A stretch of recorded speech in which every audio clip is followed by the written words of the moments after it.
COVID and the flu have been keeping a lot of kids out of school and parents out of work and unable to gather with family. Joining us this morning to talk about it is Dr. Emily Volk, who's the president of the College of American Pathologists. Dr. Volk, good morning. How you doing?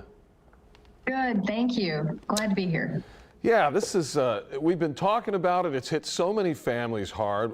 Really, in any case, it could be one of the three, but RSV is something that's particularly spreading rough this year. How does it spread and what is it exactly? Well, RSV is a common respiratory virus that attacks the small airways, mostly of children, but sometimes of the elderly. And it can start off as a mild cold-like illness, but then suddenly really get pretty bad, causing folks a lot of difficulty breathing. In kids, you can also see them stop eating as well, which is super worrisome to parents. This is a virus that is spread pretty easily through coughing and sneezing, and it's also one that lives on surfaces for a while.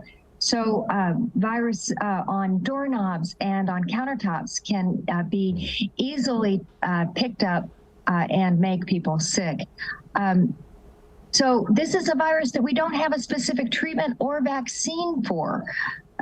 So it's very, very worrisome.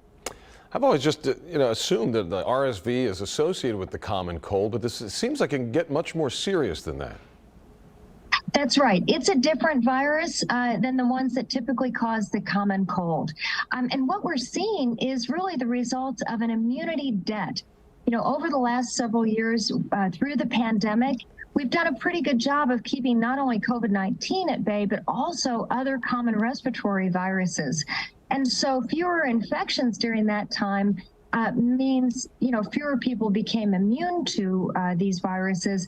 And now we're seeing more infections because of that lessened immunity. We just went through this in my family with my 3-year-old who ended up with a lung issue, and we're trying to figure out, is it RSV, is it the flu, is it COVID? And you got to do a nasal swab to really find out the difference. But I think that's what's so scary for families is these symptoms are all very similar. So how do you know when it's the time to really take it seriously?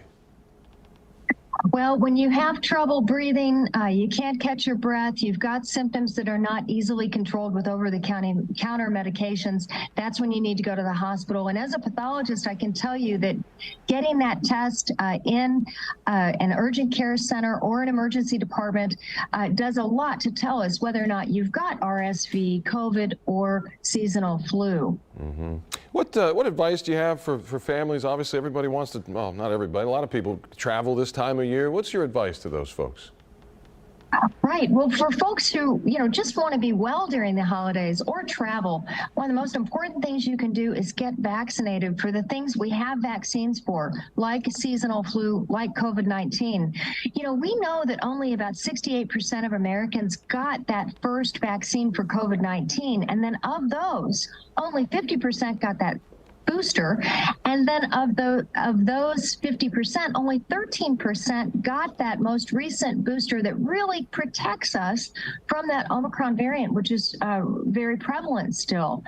Also, only about 40% of Americans have gotten that seasonal flu vaccine. Mm-hmm. It's not too late. Both vaccines are safe and effective and FDA approved.